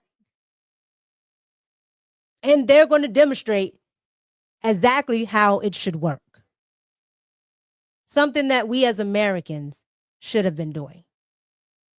But you're about to see it. Sad. So, as we know, Andrew Cuomo, who I don't really like, I don't care about, had to do his concession speech. So here it is. And I want you to see what he said, and we'll talk about it. Here we go. Also, my friends, feel proud. because we accomplished the two important New York characteristics. We got up off the mat after the primary, and we made it a real race when the media had already commenced the coronation. And feel proud, because we fought our hearts out and we left it all on the field.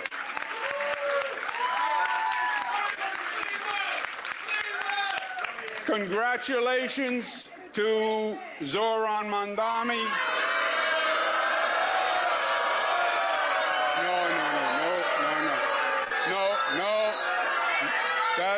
No. That is not right. That is not right, and that is not us. That is not us. Tonight was their night, and as they start to transition to government, we will all help any way we can, because we need our New York City government to work. We want it to work for all New Yorkers, because our city is the greatest city in the world, and we will unite for New York City because we love New York City.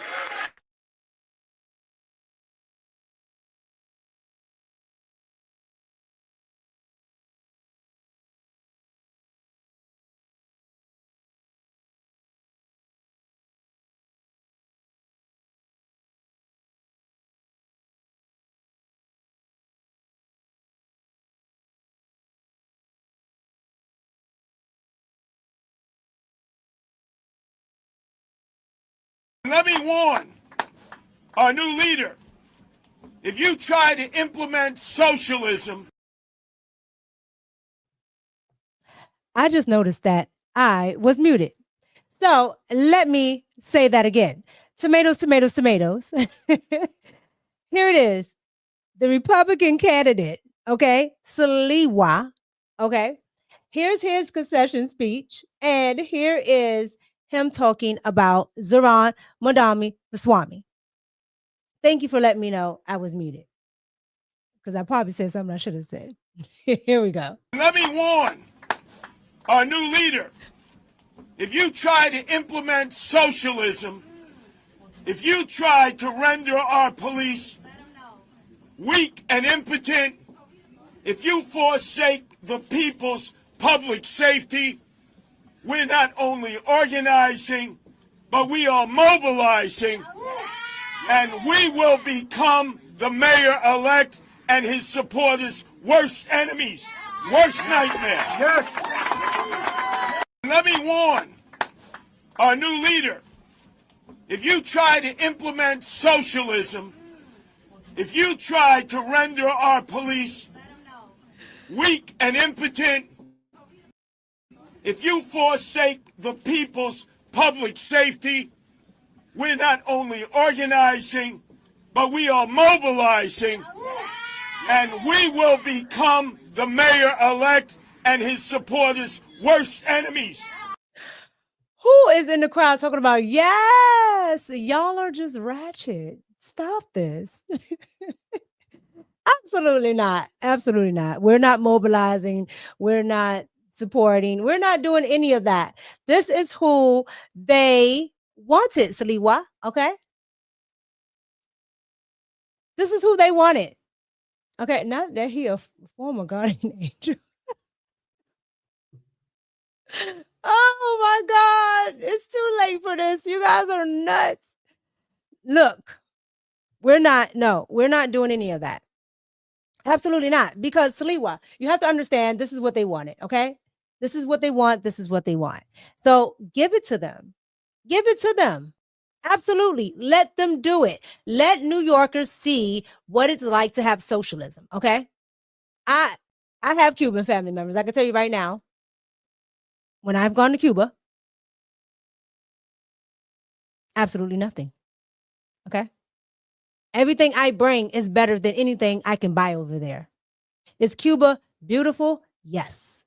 Is Cuba, does Cuba have great people? Yes. The government, trash. Absolute trash.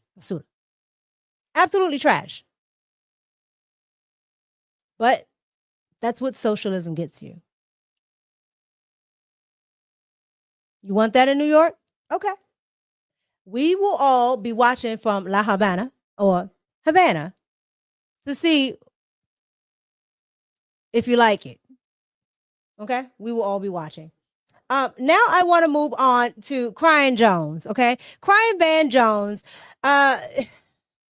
You guys know I don't like Van Jones. If you're new here, I don't like Van Jones. Van Jones is the worst kind of person. You know, he says one thing and does another. And he cries when Democrats, win. And he cries. They should take away the crying Jordan and just put crying Van. Okay. Van Jones is the absolute worst. A grown man crying through glasses is like the worst thing ever. The worst thing. However, Van Jones said, he noticed a different tone in Mamdani's speech. And I noticed that as well. So I want to let Van Jones tell you what he actually observed from Zohran Mamdani Ramaswamy. Here we go. I think he missed an opportunity. I think the Mamdani that we saw on the campaign trail, who was a lot more calm, who was a lot warmer, who was a lot more embracing, was not present in that speech. And I think that Mamdani is the one you need to hear from tonight. There are a lot of people trying to figure out, can I get on this train with him or not? Is he going to include me? Is he going to be more of a class warrior, even in office? I think he missed a chance tonight to open up and bring more people into the tent. I think his tone was sharp. I think he was using the microphone in a way that he was almost yelling. And that's not the Mamdani that we've seen on TikTok and the great interviews and stuff like that. So I felt like there's a little bit of a character switch here where the warm, open, embracing guy that's close to working people was not on stage tonight, and there was some other voice on stage. That said, he's very young, and he just pulled off something that's very, very difficult. And I wouldn't write him off, but I think he missed an opportunity to open himself up tonight, and I think that will probably cost him going forward. Oh, Van Jones. Van Jones. Here's the thing. Van Jones doesn't understand. He doesn't understand this. Mamdani is a code switcher. All right? He understands the tone he needs to talk to these white liberals. All right? Meanwhile, talking to his actual constituents that he was talking to, which would be, his Muslim brethren or his African brethren, okay, or the illegal aliens, all right? He understood that, but he needed the left's help, okay? And let me be very clear, because, the left likes to accuse people, that don't agree with them of being xenophobic. I am not xenophobic, okay? When I tell you I love everybody, it doesn't matter if you're Muslim, Christian, non-religious, whatever. I really don't care, right? If you're a good person, you're a good person. But I understand what's happening. The demographics are definitely changing. I'm not oblivious to it, right? And on top of that, there are even Muslims against Zohran Ramaswamy, okay? They understand what he's about to do. They ran from it. Okay. There are Muslims from Iran that don't like Zohran. They don't like him. There are Muslims from other places in the Middle East that came to New York, and they have a coalition called Muslims Against Zohran. They don't like Mamdani Ramaswamy. They don't like him because they understand what socialism and the government running everything gets you. They understand communism. Okay. They understand dictatorship. They really have an idea of that. Not just calling people dictators, but actually living under dictators. They know this. So they're not oblivious to this. And they are trying to tell you that you don't want to live under this, but you guys don't listen. So this is what you get. So I just wanted to make that clear. Two things can be true. I see what's happening. I see the coalition. And I also noticed that even in that group, there are those who don't even like that. because they see the nefariousness in what Zohran is doing. Let that be clear.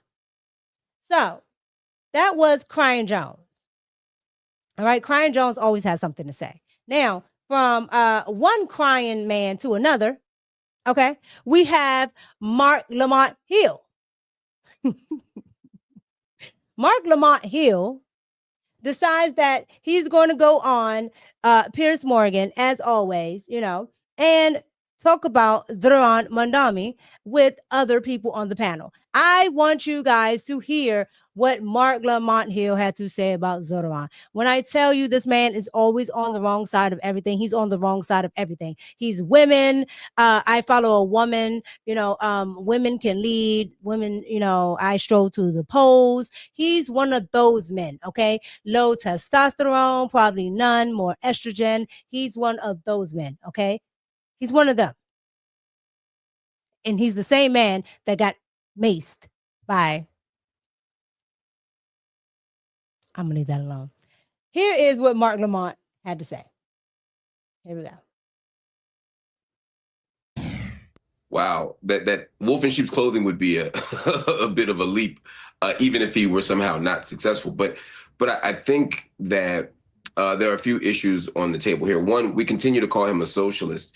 And I think it's important to reiterate that he identifies as a democratic socialist, right? And there are different types of socialism, and democratic socialism does not support the abolition of private property. It is not saying that there's no democratic elections. Many of the kind of boogeyman references that are made to socialism don't apply to Mamdani's vision or his self-identification any more than it does to AOC or any more than it does to Bernie Sanders. I think one of the things we've learned in the last few years is that Democrats have played it far too safe. They're not speaking to people's needs. They're not speaking to people's interests.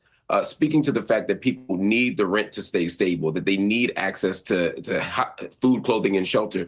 That's what Mamdani is doing.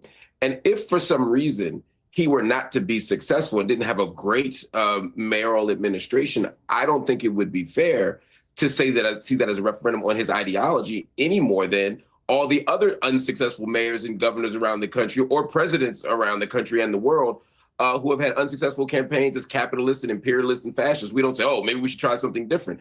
Sometimes it's about changing the driver, and sometimes it's about changing the direction.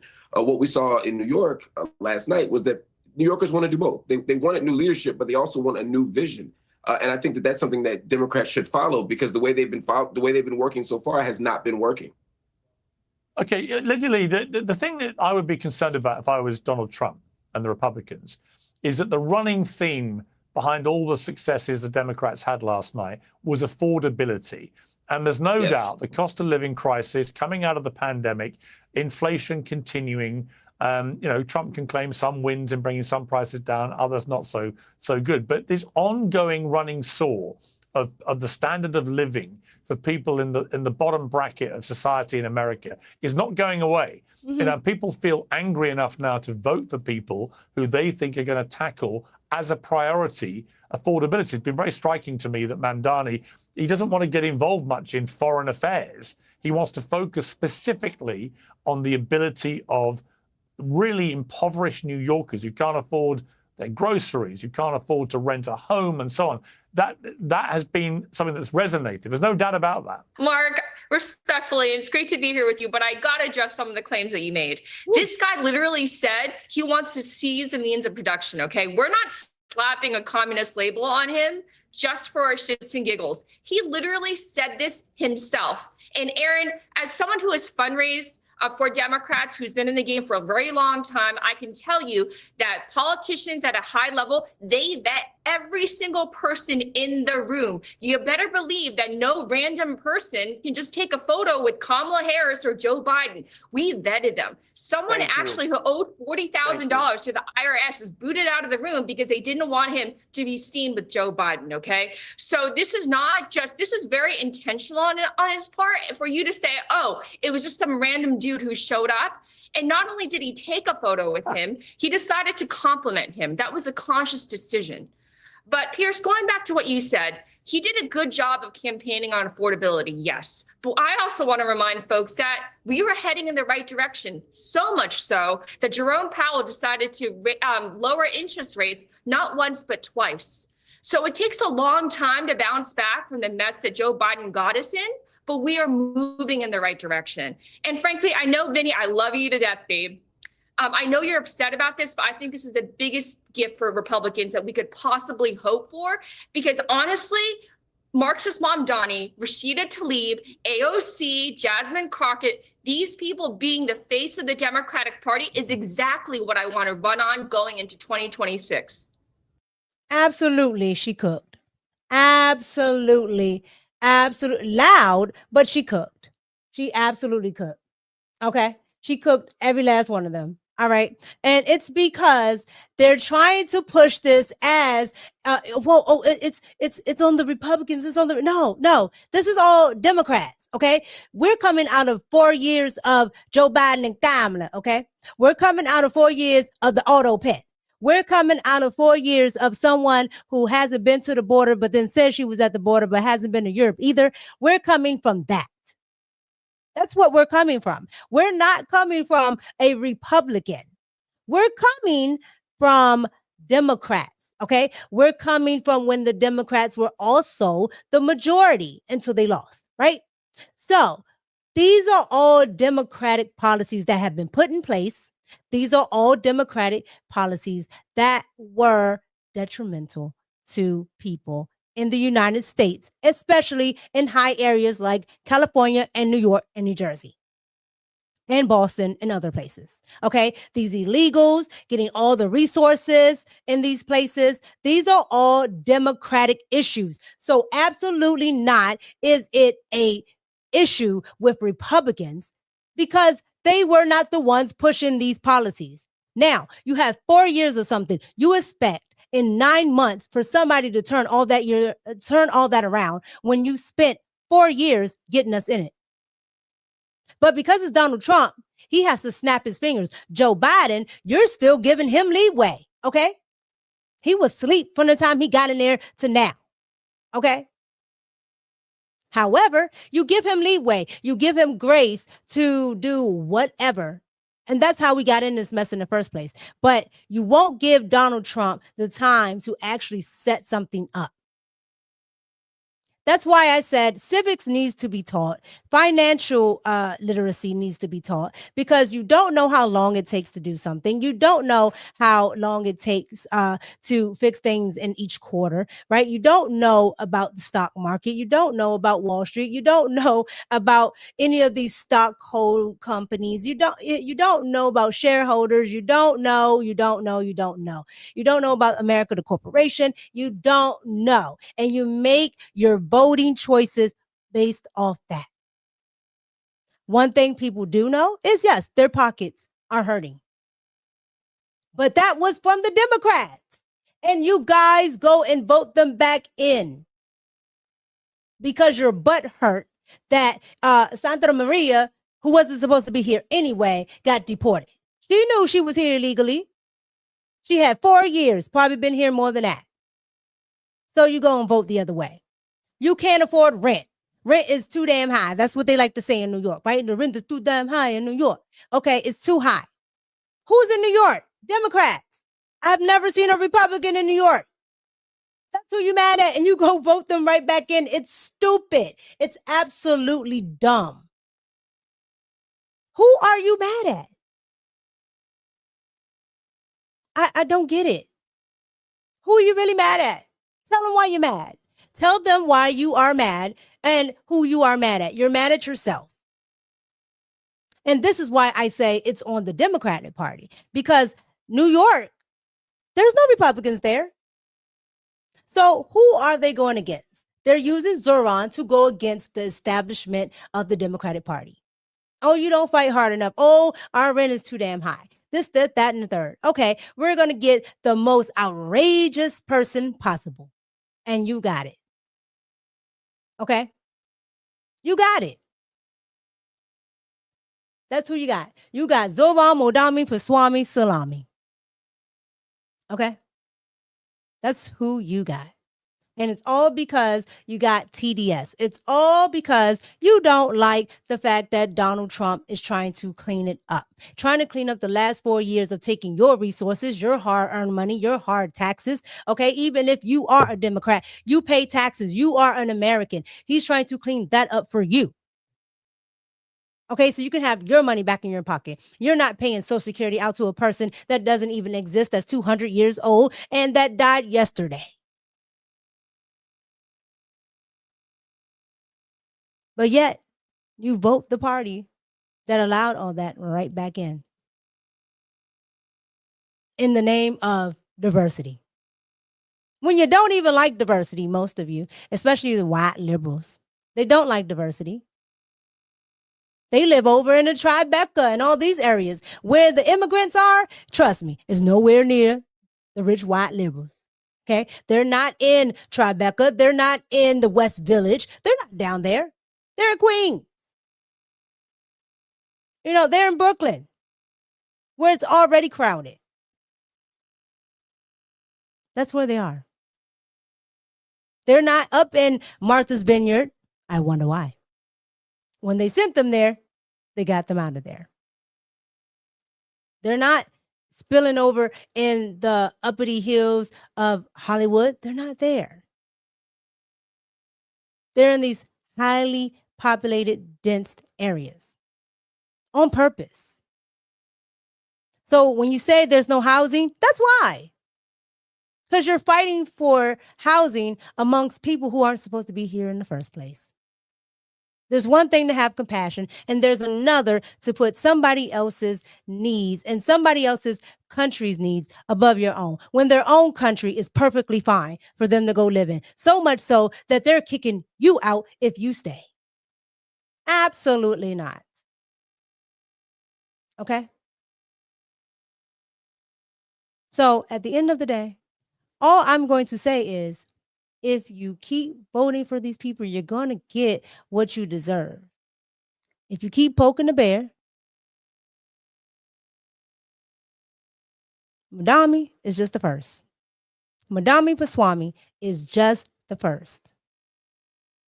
Watch how many progressive candidates start to come down the line. Just watch. And watch these fools just vote them on in. Just watch.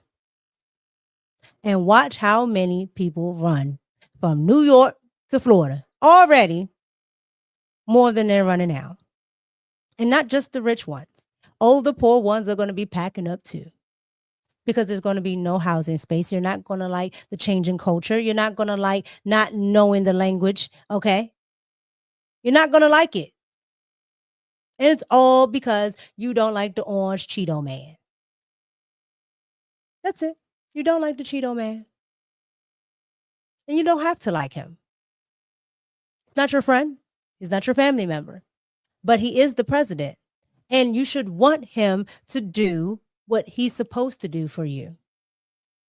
But instead, you choose to have your representation, meaning the Democrats, ignore him.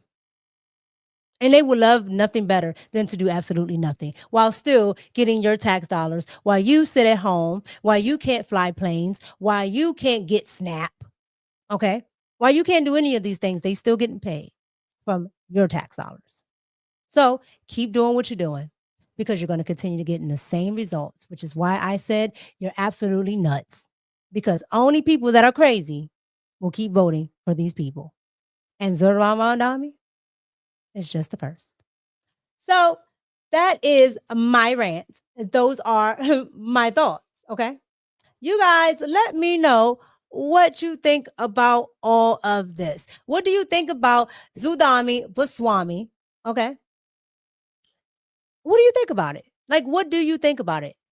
Okay. I can't understand why anybody would want to vote for that African American. That's what he said he is.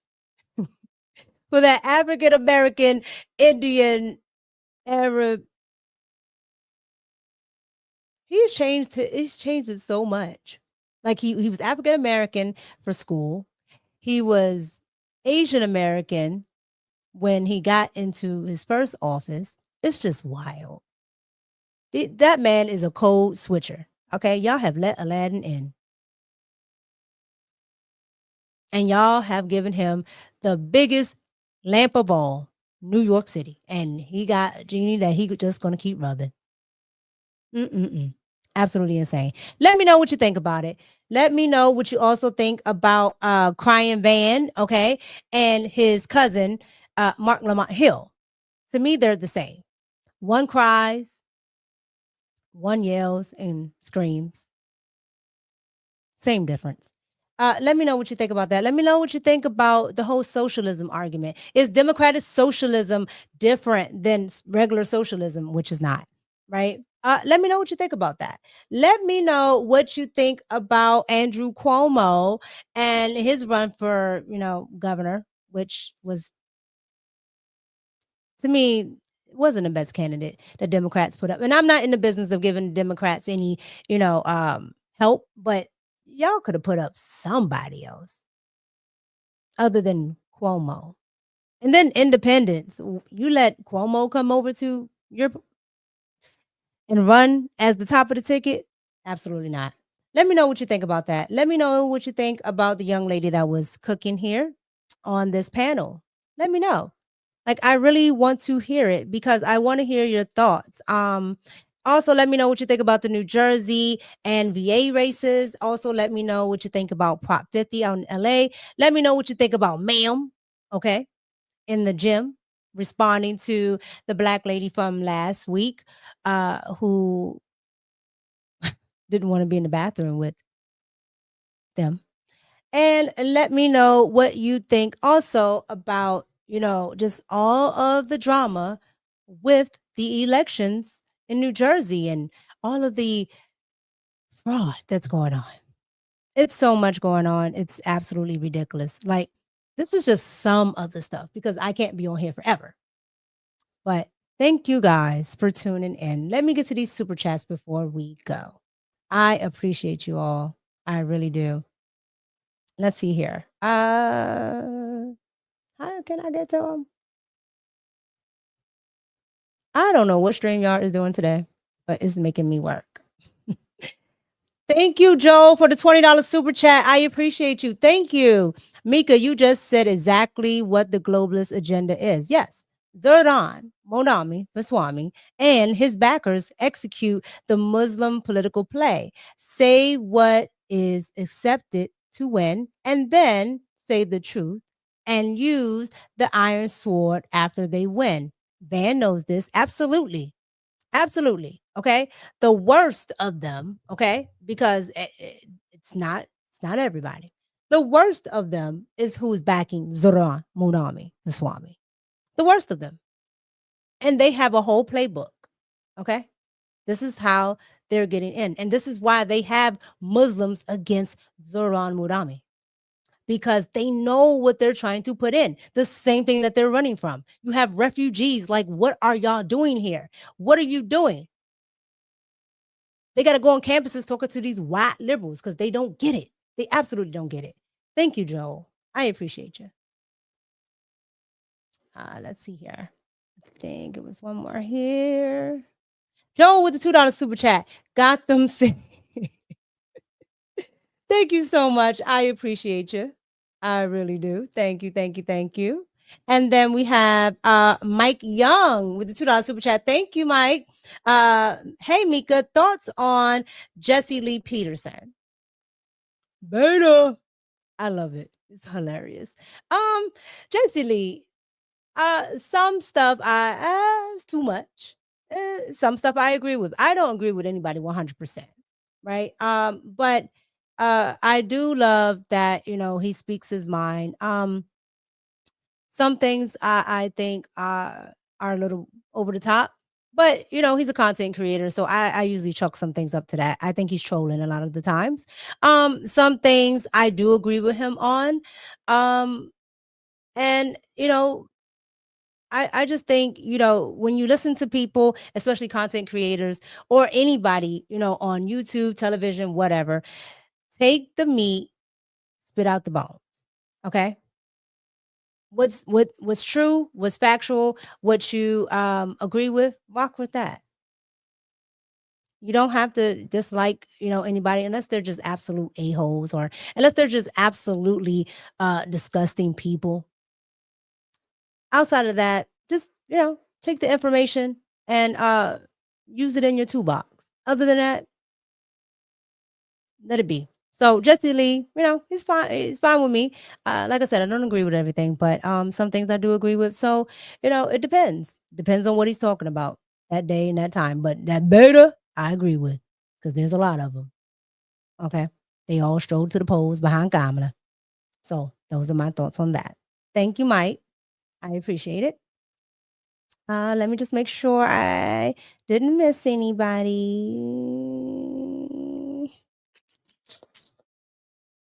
I think I got all you guys. This was fun. I tried to do the 2 hours. I said I was going to try. So I did it. I achieved it. Chavis, thank you so much. NYC doesn't have a mayor. It is a lot of, hold up.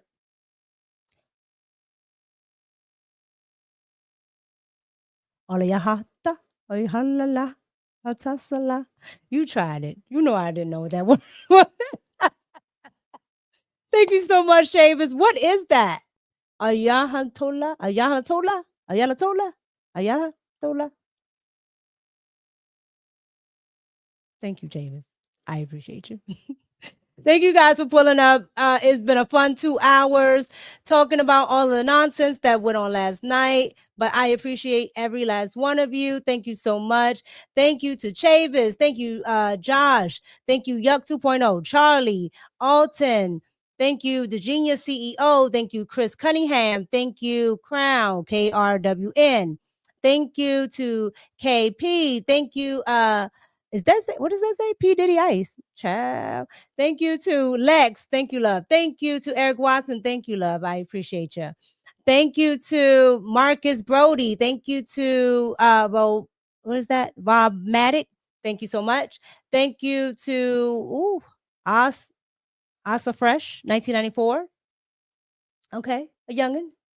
All right. Thank you so much. Thank you to Charlie. Thank you to Slick J.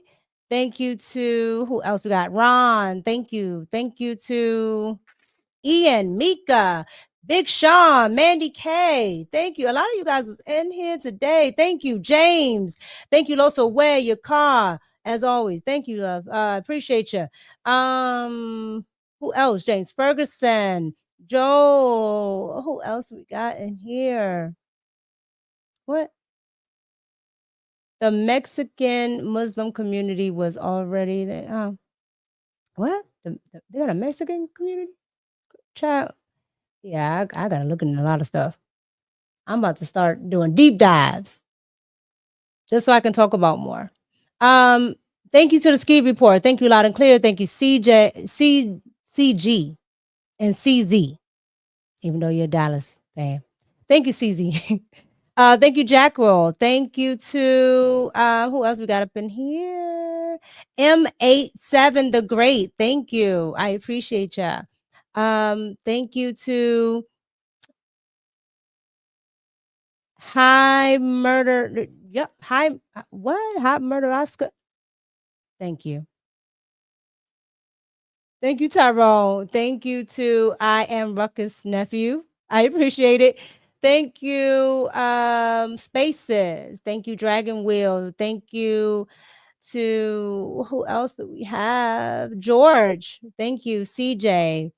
CJ Love 18. Thank you to I'm trying to get a lot of you. Thank you to Sierra LaShawn, I believe. Thank you, love. I appreciate you. Thank you, Carly Tom.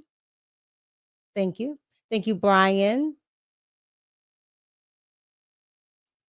I'm trying to get as many as I can. Thank you, Marcus. Thank you, Libido Show. Thank you, thank you to Poor People's Podcast. Yeah, thank you. Thank you to who else do we have? Chavis. I think I said that. Orlando. Ooh, there's a lot of you guys. Thank you, thank you, thank you, thank you. I appreciate. Thank you, Super Tim. If I missed your name, it wasn't on purpose. You know, I appreciate all of you. Thank you, Dizzy, for your super chat. Thank you, Jay the Legend. Thank you. Who else do we have? Taurus the Prince. Thank y'all. I do appreciate it. Everybody who super chatted, everybody who tuned in today. Empire, I appreciate you. Carol, Jesus loves you. Kimmy Plans, LA Miles, Dream Girl. I appreciate all of you guys. Q-Tar, Mr. Cool. There was a lot of you guys in here. Thank you. I appreciate you. Jeremy, everybody. I appreciate you guys. Thank you so much for pulling up. Sugar Shane, all of you guys. Thank you, thank you, thank you, thank you. It's your girl, Mika, and I am out.